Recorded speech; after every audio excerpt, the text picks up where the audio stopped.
Hello, clever people, and welcome to my review for Smurfs: The Lost Village. So this is the third Smurfs film we've gotten in this decade. The first two included a combination of live action and animation. These two films were absolutely abysmal, so the third one didn't really have a lot going for it, but, this one is the first Smurfs film in the past decade that is fully animated, which is really what they should have done in the first place. And it follows four characters, the main of which is Smurfette. This is the only female Smurf in the village that they live in, and so when she discovers that there may be more Smurfs out there, she goes out to find them and is met with three other Smurfs. One is extremely clumsy, one is a really strong person, and the other is a bookworm. Reviews for this have basically been saying exactly what you think. It's just a kid's movie, and it doesn't really do anything worse than that.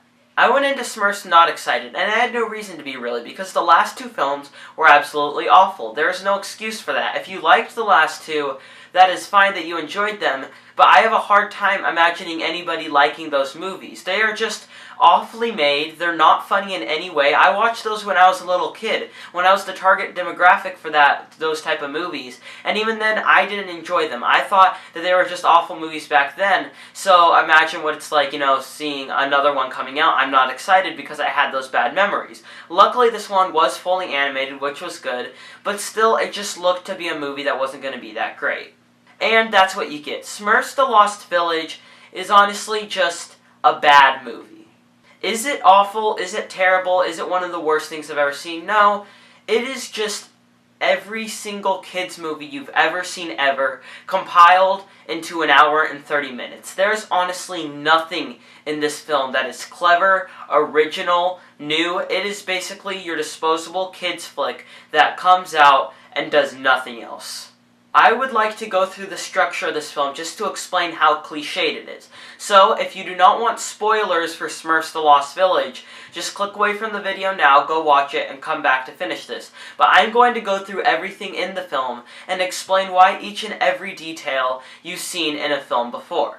So the film starts out with an introduction among the characters. You learn about every individual one, and then you learn about the main protagonist who's different from the rest of them. This is something we see in kids' movies a lot, where it's one person that's different from everyone else, and that's the reason that they go searching for something else. So you open with that, then you have it so that you meet the villain, and then the villain, the heroes meet, and because of that, the hero decides to embark out on a journey and is later accompanied by three people. So you've basically got your basic kids film from there. However, it just gets worse. As they go along, they have this journey, they meet characters along the way, they deal with hardships, they end up confronting the villain a couple times, then they get to their destination, and they enjoy where they're at, but because of their clumsiness, they end up all getting caught except for the main hero, who after having a scene of crying, decides what the smart thing is to do, goes to the evil lair,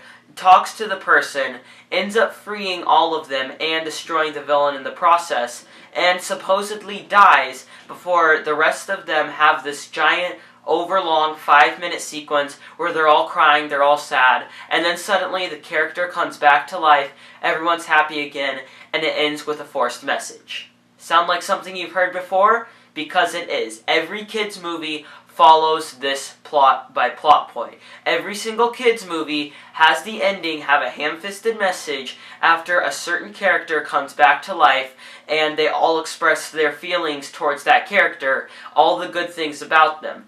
And it's basically every single kids movie that you've seen before. It's really hard to get too angry at it because honestly you can't get that mad at something that you've seen before over and over. At that point it's just tired, it's not necessarily awful.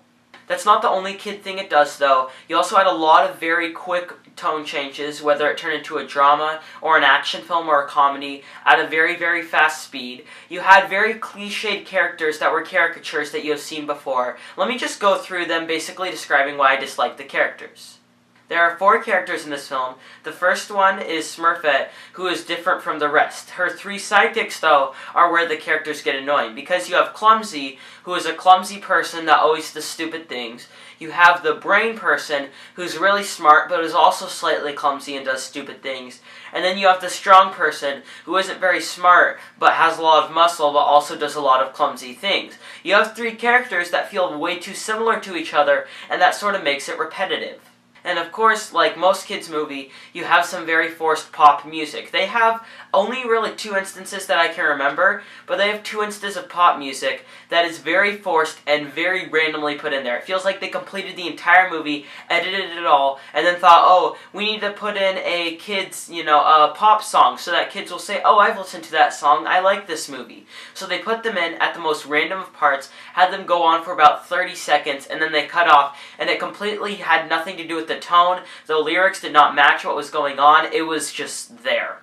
Now, of course, like a lot of kids' movies today, you also had some decent animation in this movie. I would be lying if I didn't say the animation did look quite good at points. However, when that's the only good thing that you have to a movie, that's never a good sign. Something else the movie struggles with is comedy. The humor in this movie is not funny in any way. It is dry, it is stale, it has been seen before. Basically, all of the comedy in the film has to do with the characters' personalities. Like, a clumsy person will be seen doing something clumsy, or a really strong person will just be seen talking about how strong they are. And that's all that you get for the comedy. In fact, no one in my theater laughed at any of the jokes. Not a single kid, adult, teenager, no one laughed at any jokes in this movie, and that is never a good sign. It's honestly hard to get mad at this movie because it's just so innocent. There is nothing that this film does to really harm anybody. It is just a bad kids movie, which is kind of a shame because you do have a lot of adult Smurf fans. So imagine if you made a film that appealed both to kids and adults. Unfortunately, you just have a lot of lazy people behind these type of films. And all in all, Smurfs: The Lost Village is just forgettable. That's all it really is, and that is why I will give it a 4 out of 10. Anyways, that concludes my review for Smurfs: The Lost Village. What are your thoughts on this film? Comment in the comment section below, and let me know. I'm Robert Burke, and this has been The Clever Critics. Goodbye.